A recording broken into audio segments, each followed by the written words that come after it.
Mekong नदी। ये नदी तिब्बत पठार से निकलती है जो कि म्यांमार, थाईलैंड, कंबोडिया, वियतनाम, चीन में बहती हुई दक्षिण चीन सागर में गिरती है। नमस्कार दोस्तों, स्वागत है आपका अपने YouTube channel top general knowledge में। आज हम लोग पढ़ेंगे विश्व की प्रमुख नदियाँ, जो कि पिछले वीडियो में कुछ नदियों का ही वीडियो हमने बना पाया था, इसलिए उसके आगे का जो बहुत सारी प्रमुख नदियाँ रह गई थी उसका इस वीडियो में हम लोग अध्ययन करेंगे। वीडियो शुरू करने से पहले अगर आप लोग हमारे चैनल पर नए हैं तो चैनल को सब्सक्राइब करें और वीडियो अंत तक देखने के बाद वीडियो को अगर आपको अच्छा लगे तो वीडियो को लाइक करें और अपने दोस्तों के साथ ज़्यादा से ज़्यादा शेयर करें। तो चलिए शुरू करते हैं वीडियो को। पिछले वीडियो में हम लोगों ने मेकांग नदी को पढ़ लिया था, इसको एक बार और देख लेते हैं। मेकांग नदी, ये नदी भी तिब्बत के पठार से निकलती है जो कि म्यांमार, थाईलैंड, कंबोडिया, वियतनाम, चीन में बहती हुई दक्षिण चीन सागर में गिरती है। उसके बाद अगली नदी है साल्विन नदी। ये नदी भी तिब्बत के पठार से निकलती है। तिब्बत का पठार आप लोगों को पता है, इस एरिया में पड़ता है। तिब्बत का पठार से निकलती हुई जो कि दक्षिण की ओर बहती है, म्यांमार से अंडमान सागर में गिर जाती है, जो कि इस एरिया से ये दिख रही है जैसे आपको यहाँ से म्यांमार से होती हुई अंडमान सागर में गिरती है। ये म्यांमार की सबसे लंबी नदी है। तो यहाँ वन लाइनर एक क्वेश्चन बन जाता है कि म्यांमार की सबसे लंबी नदी कौन सी है, तो साल्विन नदी को आप लोगों को याद रखना है। साल्विन नदी म्यांमार की सबसे लंबी नदी है। उसके बाद आ जाती है सिंधु नदी।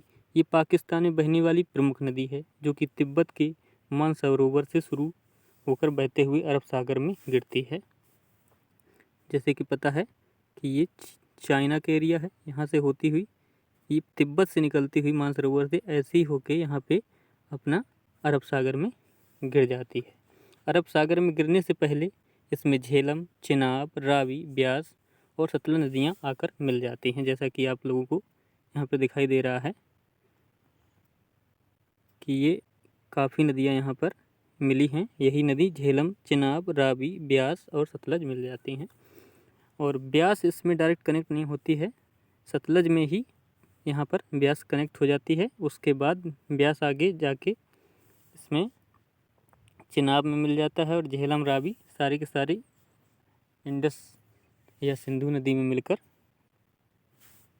अरब सागर में गिरती हैं जाकर के।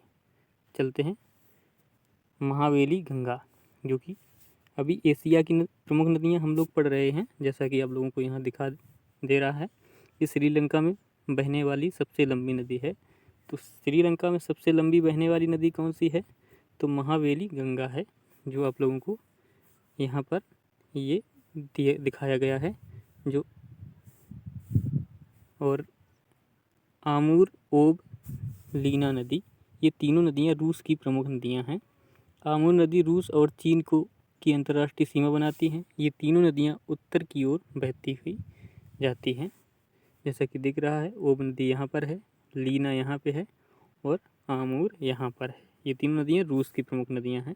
रूस की प्रमुख नदियाँ ओब, लीना और आमूर हैं और ये तीनों नदियाँ उत्तर की ओर बहती है।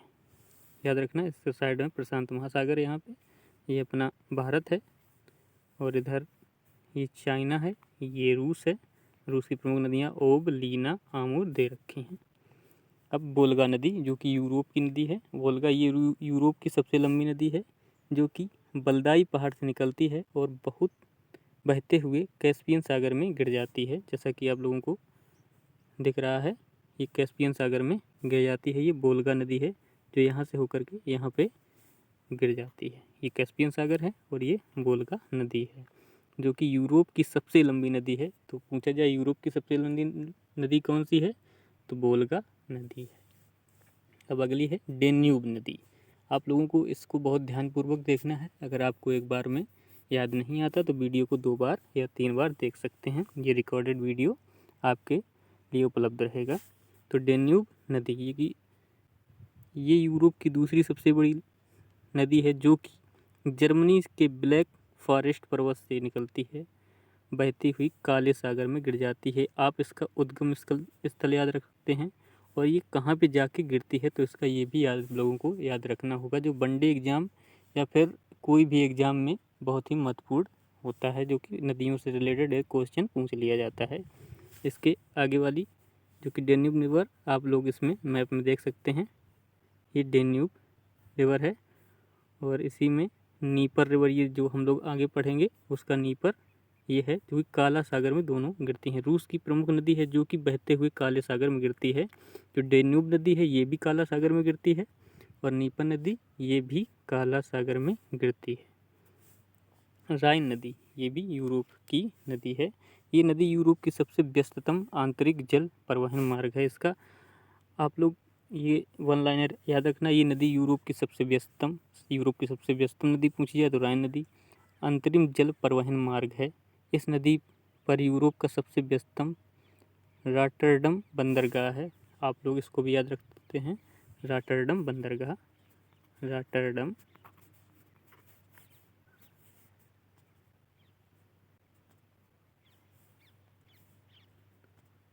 गलत हो गया, रॉटरडम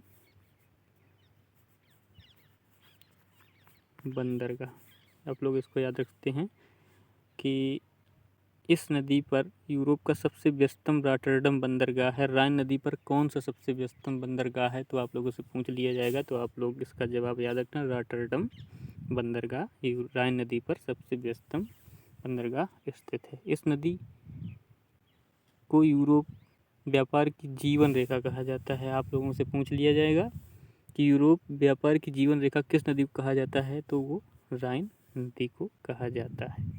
ये नदी आल्प्स पर्वत से रिफ्ट वैली जिसे बोला जाता है, भ्रंश घाटी जिसे बोला जाता है, से निकलती है और बहती हुई उत्तरी सागर में मिलती है। ये नदी कोयला नदी के नाम से भी जानी जाती है, इसको भी याद रखना, कोयला नदी। और ये रिफ्ट वैली या आल्प्स पर्वत या भ्रंश घाटी से निकलती है और उत्तरी सागर में गिर जाती है। आप लोग इसको अच्छे से याद कर सकते हैं। ये है राइन रिवर और यहाँ उत्तरी सागर ये दिखाई दे रहा है आप लोगों को, इसको अच्छे से आप लोग याद रख सकते हैं। यूरोप की और एक महत्वपूर्ण नदी पो नदी। ये नदी इटली में प्रवाहित होने वाली प्रमुख नदी है, जिसे इटली की गंगा के नाम से जाना जाता है। बहुत ही फैक्चुअल डेटा आप लोगों के लिए लेकर आया हूँ, इसको आप लोग अच्छे से याद कर लेना। इटली की गंगा किसे कहा जाता है, तो पो नदी को कहा जाता है। और इसको आप लोग यहाँ पे देख सकते हैं, ये पो रिवर है।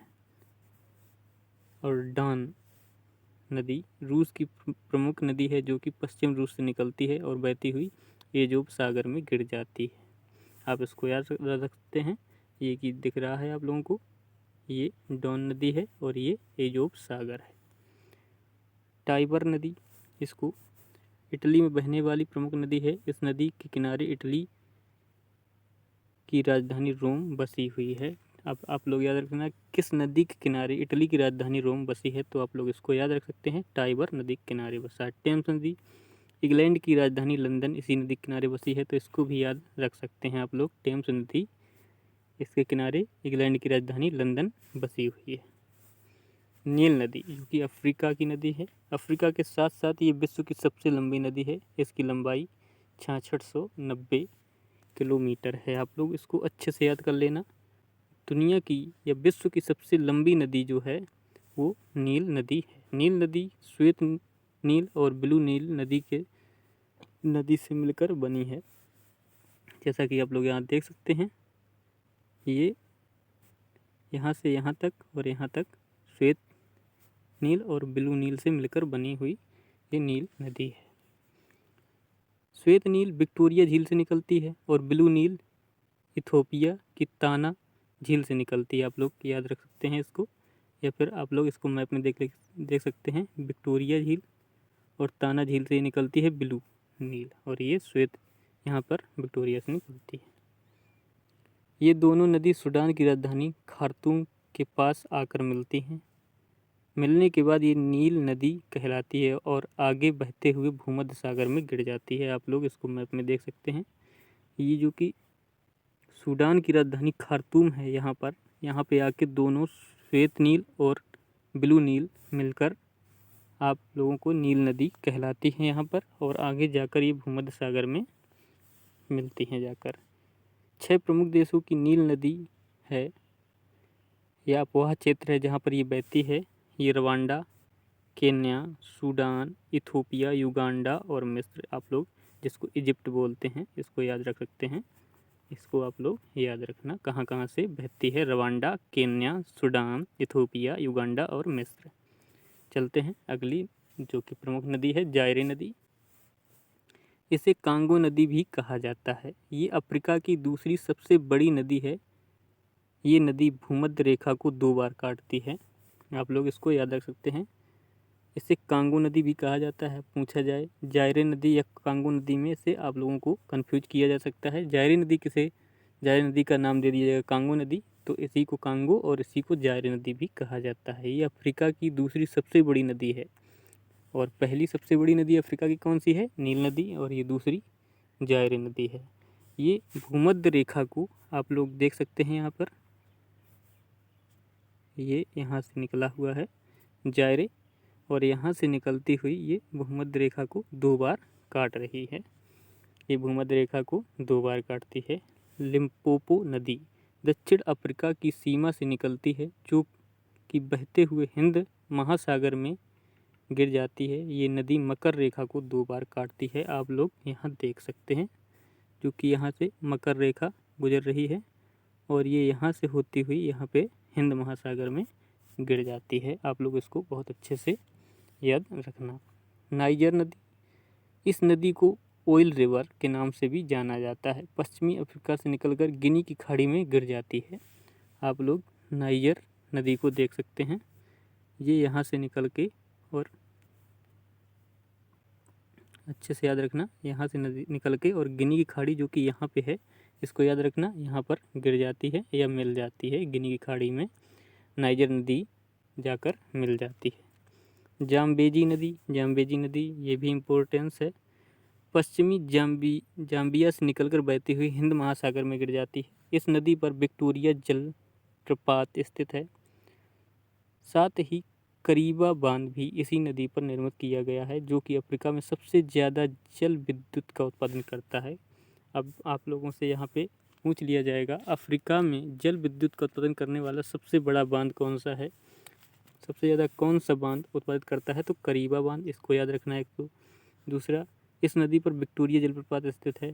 जाम्बेजी नदी पर विक्टोरिया जलप्रपात स्थित है, इसको भी आप लोग याद रख सकते हैं, जो कि यहाँ पे जाम्बेजी नदी दिख रही है। ऑस्ट्रेलिया में देख लेते हैं। ऑस्ट्रेलिया महाद्वीप की सबसे प्रमुख नदी मर्रे डार्लिंग नदी है।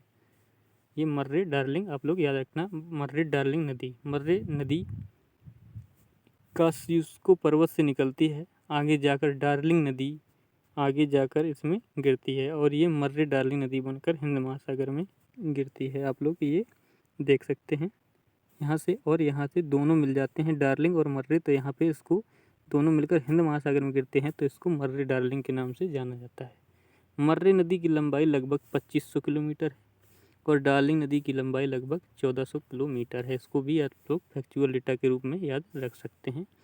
यहाँ पे 2500 और ये 1400 याद रख सकते हैं। मर्रे नदी की लंबाई 2500 और डार्लिंग की 1400 किलोमीटर लंबाई लगभग में नहीं, सही दी गई है यहाँ पे। और दक्षिण अमेरिका की नदियाँ देख लेते हैं, प्रमुख नदियाँ कौन कौन सी हैं। दक्षिण अमेरिका की सबसे बड़ी नदी है, विश्व की दूसरी सबसे बड़ी नदी है अमेजन नदी, इसको आप लोग याद रख सकते हैं। ये नदी एंडीज पर्वत से शुरू होती है और अटलांटिक महासागर में गिरती है। एंडीज महापर्वत से शुरू होती है और अटलांटिक महासागर में गिरती है, जैसा कि आप लोग यहाँ से देख सकते हैं। यहाँ से जाते हुए अटलांटिक महासागर में गिरती है। विश्व की सबसे चौड़ी नदी है।